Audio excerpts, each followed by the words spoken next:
公羊，一款评价完全相反的坦克，有人曾将其列为年度最佳坦克排行榜，也有人认为公羊只是一款性能低下的二代半坦克，还有一些尖刻的评论家将公羊称为豹一的终极改进型，并为公羊冠上北约最差坦克的名头。不过就火力军而言，虽然公羊在坦克圈里面的存在感不高，但它的性能绝对不差。2016年，美德举行了一个世界坦克挑战赛，公羊的排名超越了 M1A2，仅在豹二之下。这个结果在一定程度上也能证明公羊的性能。那么问题来了，公羊坦克的评价为何褒贬不一？它真的比 M1A2 更强吗？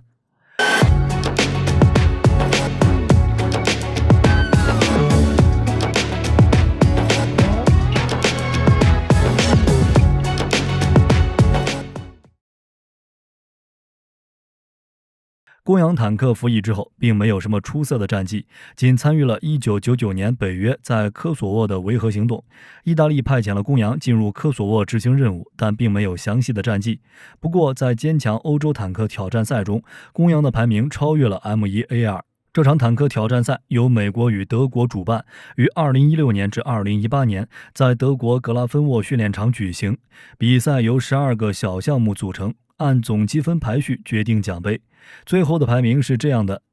公羊仅在豹二之下。就火力军而言，公羊的性能虽然谈不上世界主战坦克的佼佼者，但也绝对不是最差。对于意大利陆军而言，公羊已经足够了。至于超越 M1A2 有点悬。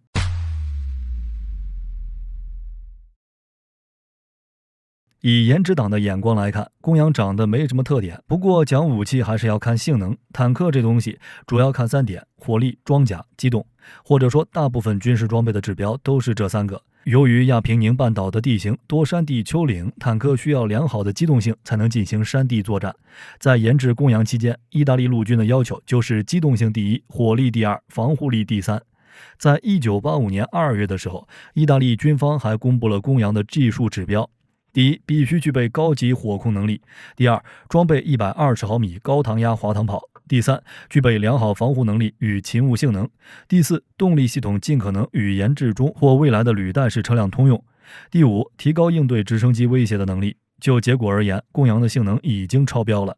在火力方面，公羊装备的是一门120毫米44倍口径的滑膛炮，跟豹二上面的120毫米44炮一样。意大利这是仿造的，这门炮还有一个美国版本，也就是 M256， 是 M1A1 最早用的炮。公羊坦克1995年交付部队，在当时那个年代，坦克炮的水平绝对是世界第一梯队，与豹二 A5 以及 M1A2 是同一个标准。可发射尾翼稳定脱壳穿甲弹和多用途破甲弹，甚至还能炮射无人机。2021年3月，意大利披露了利用公羊坦克120毫米滑膛炮发射无人机的消息。炮射无人机不需要高速高膛压，将无人机折叠后配置一个使用高压空气为动力的弹射装置，将无人机弹射出炮口，赋予无人机初速。随后无人机启动发动机飞行，有些类似军舰上的冷发射，不过采用这种方式部署无人机会占用主炮的备弹。公羊的火控则是意大利在德国豹二 A3 的基础上改进而来，并集成了意法联合研制车长昼夜周式瞄准镜。主要部件包括弹道计算机、传感器以及车长、炮长和装填手控制面板等。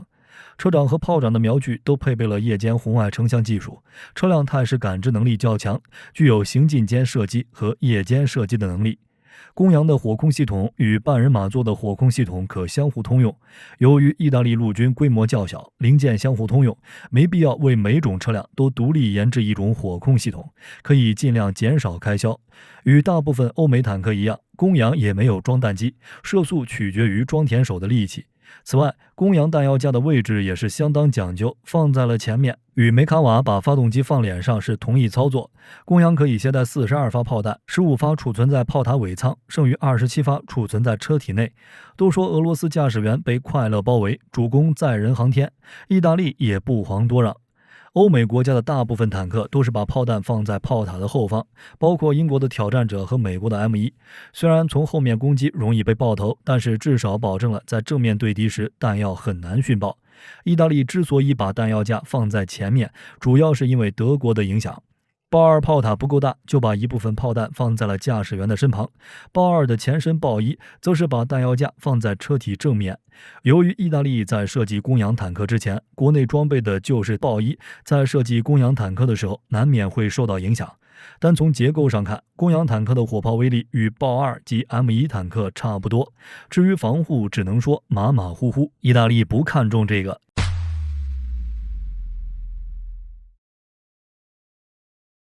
公羊车体采用普通装甲，正面采用复合装甲，防护性能与豹二 A4 等西方早期第三代主战坦克持平，可抵御125毫米滑膛炮从2000米外发起的打击。侧面采用垂直装甲，防护力相对较弱。为了应对反坦克导弹的威胁，其车体底部和侧面还加装了模块化附加装甲，进一步提升防护水平。公羊的炮塔外形也很有特色，采用倾斜式复合装甲。豹二坦克的炮塔为方盒状，所有的装甲面都与地面垂直，而挑战者坦克的炮塔前部装甲为超过60度的大倾角。垂直装甲炮塔结构简单，防弹性能较差，但挑战者的装甲倾角较大，炮塔内部的设备很难布置，因此公羊采用了折中的方案，炮塔正面装甲的倾角约45度，这样既具有较好的防弹外形，也不影响炮塔内设备的安置。公羊的重点在于动力，其战斗权重54吨，在欧洲主战坦克中算是轻量级选手。发动机采用12缸4冲程涡轮增压柴油机，功率1300马力，配有一套全自动变速箱，灵活度较高，最大公路速度为65公里每小时，略低于豹二坦克。意大利在研制公羊时，也曾想过引进豹二坦克的1500马力 MTU 柴油机，但是价格太贵，而且意大利国土狭小，公羊不需要像豹二那样追求高机动性。公羊追求的是加速性，坦克在山地作战时需要经常爬坡和反复停车启动，加速性比机动性更重要，而公羊完美地完成了这项任务，从静止加速到32公里每小时只需要6到7秒，与豹二不相上下。总的来说，公羊的性能比较均衡，火力虽大流，机动性完美契合意大利的需求，价格也是欧洲同时期3代坦克中最低的，消费比更好。说到这儿，火力军就要提2句了。公羊价格的确便宜，但是70万一辆有点不太可能。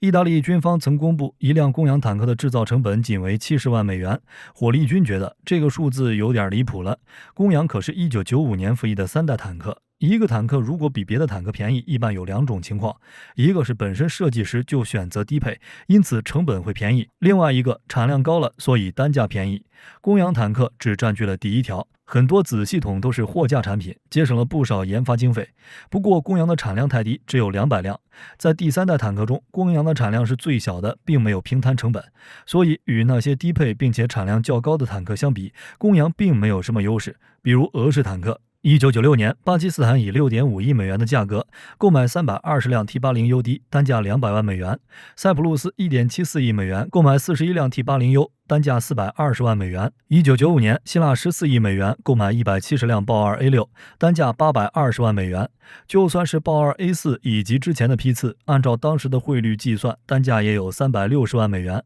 这批豹二的性能不高，产量也达到了1800辆，没理由比公羊的价格还高。所以火力军更愿意相信其他的数据。公羊于1995年开始向陆军交付，到2002年8月订购的200辆坦克交付完成，每辆坦克的成本约为485万美元。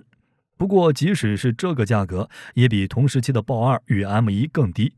说公羊价格便宜也没有错。那么意大利为什么要设计这样一款性能中规中矩的坦克？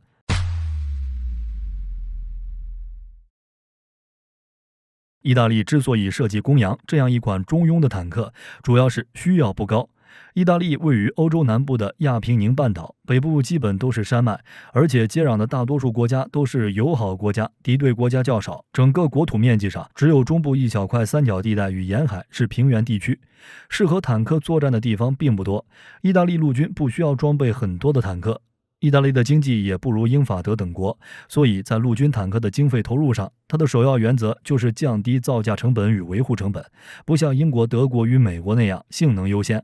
不过，意大利的制造业挺不错的，在军工业领域，意大利属于低调且有实力，装备性价比高，而且不偏科，海陆空天导都有。自己能造坦克，比如公羊 C1，也能造航母与军舰，也就是加富尔号、加里波第号、迪利亚斯特号两栖攻击舰，还有 PPA 地平线级 Frame。意大利的奥托76毫米舰炮几乎是所有西方国家水面舰艇的标配。飞机也不是不行，合伙建造的有台风 NH90，也能建造 AW139 直升机、AW249，甚至还能自己造潜艇，也就是212型。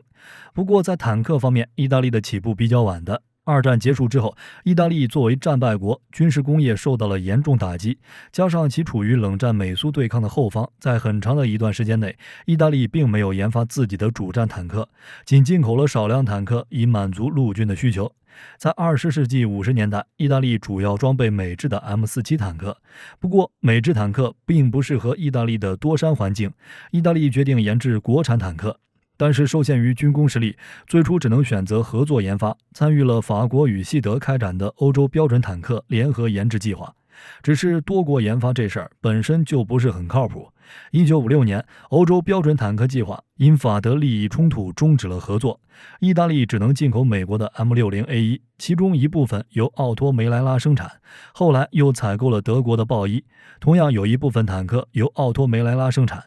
生产 M60与豹一的经验，使得奥托梅莱拉掌握了现代主战坦克有关技术，意大利的坦克工业也得以复苏。之后更是推出了自研的 OF40坦克，虽然只有阿联酋一个用户，但研制 OF40也为意大利军工积累了不少研制经验。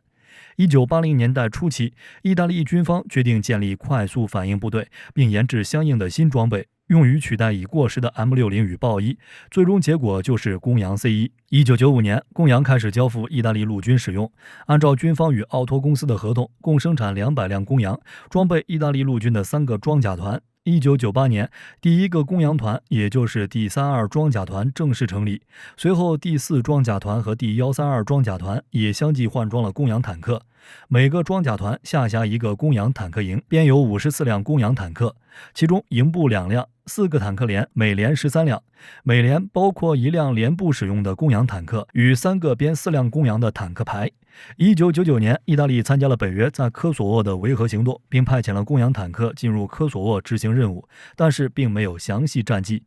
2002年8月16日，第200辆公羊坦克走下生产线，公羊的生产计划完成，3个装甲团共编制有162辆公羊，剩余的车辆则作为装甲兵学校的教具或储存备用。至于性能，只能说中规中矩。火力军对其的评价就是20世纪90年代一种良好的可以使用的主战坦克。只是在20世纪90年代之后，欧洲与美国的坦克都是一步步升级，而公羊却没有太大的变化，导致其渐渐的开始落后。当然，意大利也意识到了这个问题，已经开始了公羊的升级之路，也就是常常说的 C2 或者 MK2。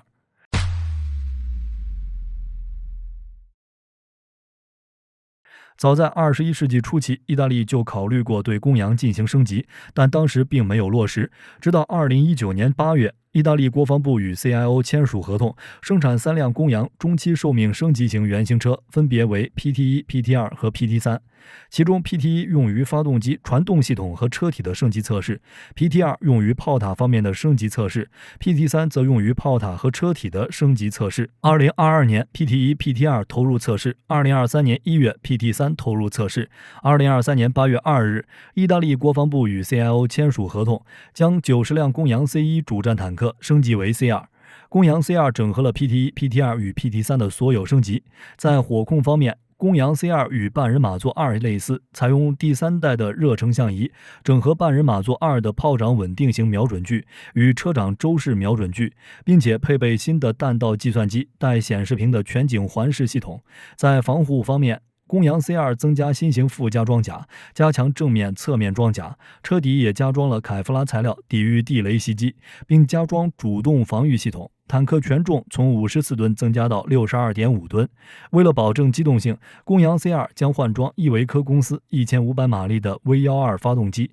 紧急状态下可以提升到1600马力。该发动机可与半人马座2车上的发动机共享零部件。公羊 C2 的升级工作将一直持续到2030年，预计首辆公羊 C2 会在2025年交付使用。至于公羊 C2 之后的新坦克，火力军估计意大利不会再造了。对于意大利而言，坦克不是它的主要目标，轮式装甲车才是。此外，在履带式的坦克方面，意大利也没有什么优势，研制新坦克也卖不出去。考虑到意大利本身的需求，再一次的研制发展新坦克的可能性并不大，最大的可能是从德国购买豹2成熟型号，在意大利本土制造后装备本国的部队。在2024年年初，意大利众议院国防委员会就批准购买132辆豹2 A8。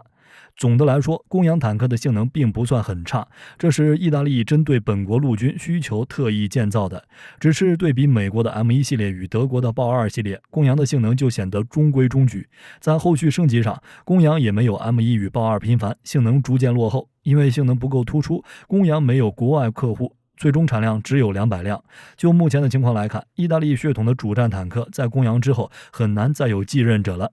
好了，这期视频到这儿就结束了。各位觉得意大利还会研制新型坦克吗？可以在视频下方留言，大家一起讨论。我是火力军，下期见。